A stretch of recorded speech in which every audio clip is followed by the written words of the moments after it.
right around your time, about '07 when Bed came out and the height of that, we were talking. That was about right around the time that R&B started taking a little bit of a turn.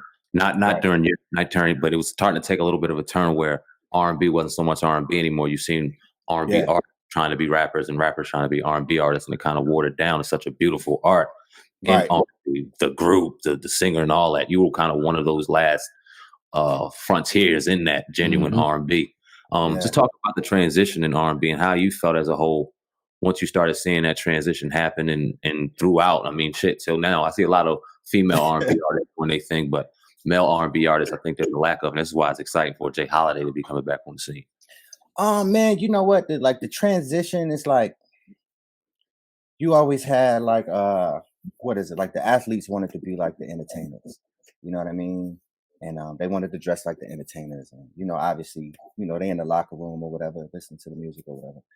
And I just feel like it went from the rappers wanting to be like the singers to the singers wanting to be like the rappers, when every lane is different. You could be from the hood and still have a certain swag, but you could still be an R&B. You could still be straight up and down R&B. You don't have to figure out that whole, how do I get in the club? I mean, sometimes for me, it's like, dang, I ain't really had too many club joints, but it doesn't necessarily bother me personally. I know it bothers other artists because, I think a lot of people think that that's where you make your most money. If you're in the club and you're selling more records, and that's not always necessarily true. So with the transition, it's just like some people don't have that. I don't want to say it and then sound like I'm like being a dickhead or nothing, but sometimes you gotta deal with the talent that you have. You know what I mean? So if your talent can't just stick in that R&B lane, hands down, then you're going to try to fit into that auto tune world or that. I don't like to call it mumble rap. But that kind of that kind of sound. You know what I mean? So I mean, the transition for me is it is what it is, man. You got to change with the times, but I'm never gonna change my sound. I have mixtape stuff that I do those type of records on. But I'm not doing that on my albums. You know what I'm saying? Appreciate that. I know the fans. He said, appreciate that. yeah. Shit, we love some good R&B, man, like especially the old school stuff. But take us back to the construction of Bed, man. That song, it's self-explanatory, but that was like the song that really put you on. Could you go back and tell us about creating that? Where'd you create it? What the inspiration came from Bed? Man, actually, and I always say this, and all right. So for a minute, people thought me and Dream were beefing. So Dream wrote the record, Bed, and he wrote Suffocate. Yeah. For a minute, for whatever reason, I guess they thought we were beefing. Kind of find out he was mad at me, but in every interview that I do, I always make sure that people know that he wrote the record. And so basically, how it came about was we had our Be With Me. The album was done. And because the sound of Be With Me was so like old school soul, like with like a little bit of twist, they was like, yo, but we need that one record. We just need that one record. And just so happens my whole team came from Capitol, and they was like, we're gonna come to Atlanta, we're not leaving until we find the record. Just so happens while they was having a meeting, Dream walked in. So they like, yo, Dream, we know you got one. He was like, well, I got one I just sent to Chris. But, I don't know if you heard it or not yet, but I play it for y'all. Whatever. They played the joint. They struck the deck like 5, 6, 7 minutes later. And then they called me on the phone, was like, yo, you need to get down to the studio and record this right now. So that's pretty much how that happened. And you said Chris Brown, songs meant for him as well. Yeah. Well, I mean, it was offered to him, but okay. You know how the game go, man. It ain't yours till you pay for it. And we struck the check, you know what I mean? At the time, Dream was coming off of the umbrella, so he really hadn't pop as a writer yet. So in his mind, he like, I got $100,000 check in front of me right now. The record's yours. You know what I mean? So I was not as high as you was, but I was in the music industry as well. And I used to remember sitting in studios and hearing, well, we need that one record. We need that one record back in the day where the music industry and you had your A&Rs and they kind of had a stronghold over the art where it was like, okay, they were pushing the buttons how they wanted to. Right. Thinking about that and thinking about now, how has music and the dynamic of the business changed for you? Because I know you went through a lot with Capitol and the whole ordeal with that. And now coming out, now being independent, now music just being so different than it was back in 07. How do you feel about the dynamic of music then and now? Man, the dynamic has changed. You know what I mean? Like I'm an old soul, bro. I'm grassroots. I'm hit the pavement. Let's get in front of people. I'm not really on the streams and the Instagrams and all that. Like I don't really care for it too much. I get it. It's a part of the game now. But it's different, man. It's just that, and I think that's the fall through with R&B, because R&B is an up close, up front, and personal type of art. You know what I mean? So when people stop doing the in stores and the listening parties and all that, I just feel like the dynamic changed. But I got caught up where I left Capitol, and then right before LA Reid left Def Jam, he was like, well, you know what I'm saying? I'll sign you up. Like, I understand I always liked you as an artist. So he signed me, and then he left. So they just put me on the shelf, you know what I'm saying? So in the process of that whole dynamic changing, I was sitting on the shelf at Def Jam. So that's why it seemed like, oh, well, what happened to Jay Holiday? Jay Holiday has a deal with Def Jam, but I got shelved. They had everybody. You got artists that was there years before me. They had Rihanna, they had Kanye, they had Neo, they had, I could go on and on about what their roster was at that time, but the dynamic is crazy, man. But it is what it is. I feel like going back to the talent. If you got the talent, you'll stand the test of time. You know what I mean? You have any regrets about that time coming up?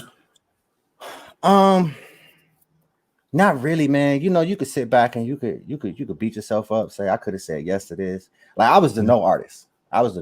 Like anything I didn't feel comfortable with, no, I'm not doing it. So I think in a lot of aspects I might have shot myself in the foot when it came to some of those things, but in the end, I still have my dignity, and I still feel complete and whole as an artist, and know that I stay true to myself.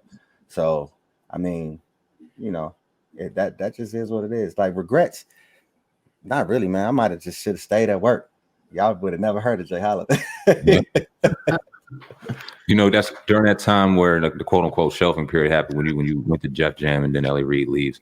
That was around that height of that Illuminati period too. Everyone on the internet was hearing that. You wasn't famous as a black man or woman unless you sold your soul to the devil. And if you got shelved, you wasn't putting your booty hole out there. Something wild was going on. You already know, brother. You already know. I mean, is it true? I never got in depth with all those people to really say whether it's true or if it's not. Everybody knows blackballing happens. You know what I'm saying? And I was told once, like right in the beginning, I was told, you're a new artist, you should be doing whatever we ask you to do. And that rubbed me the wrong way. Up until now, it's like, I'm a new artist, I should be doing whatever you tell me to do. Like, what are you talking about? I named the album. I wrote most of the songs on that album. I like, what are you talking about? You know what I mean? Like, I brought to you talent of the hard work that I've put in years and years and years of trying to get signed. And you trying to tell me I'm not allowed to have an opinion now?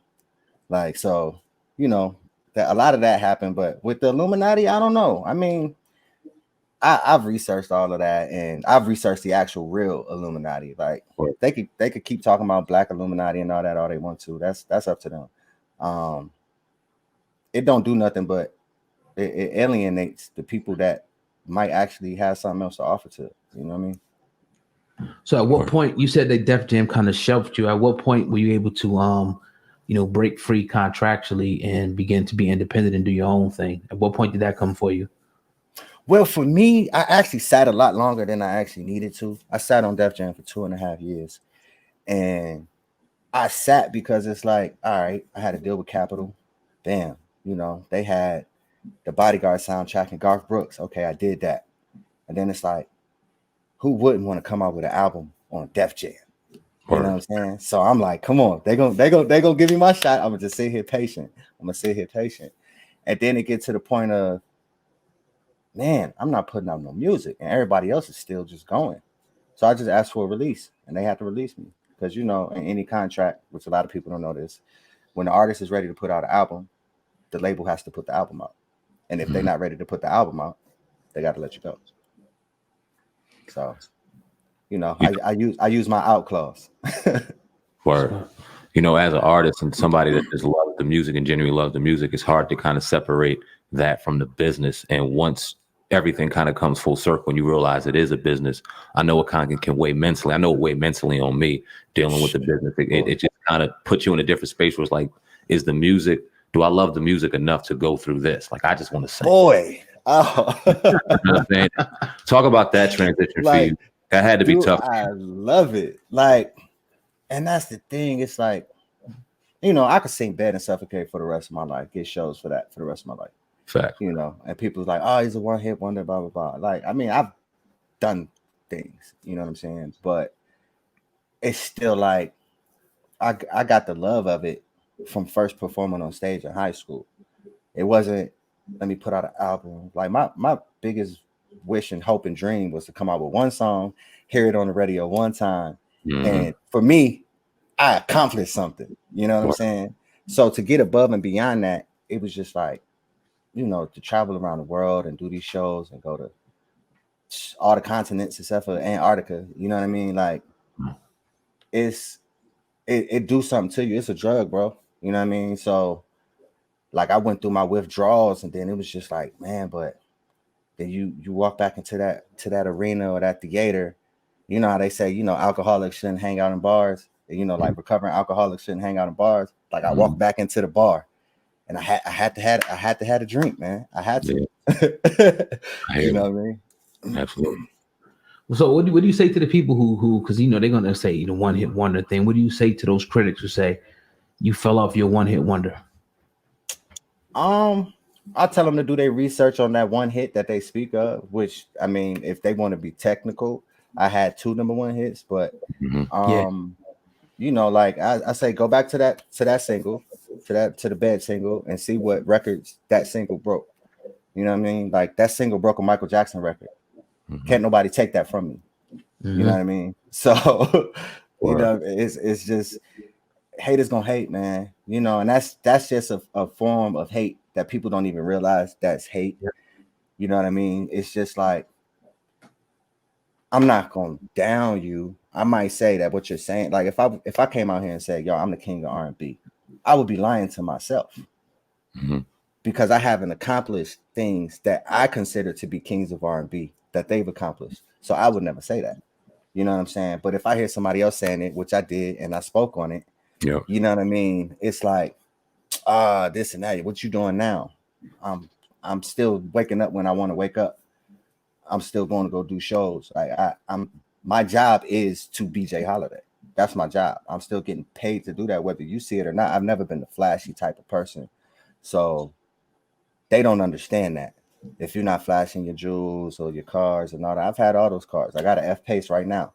People don't know that because I don't show it. You know what I'm saying? Like, it's not important to me to be validated by them. All I want to do is entertain. That's right. You know what I mean? Like, that's what I got in for. I'm an entertainer. Yeah. You know what I mean? So, I mean, you know, you gotta let the haters hate, man. It is what it is.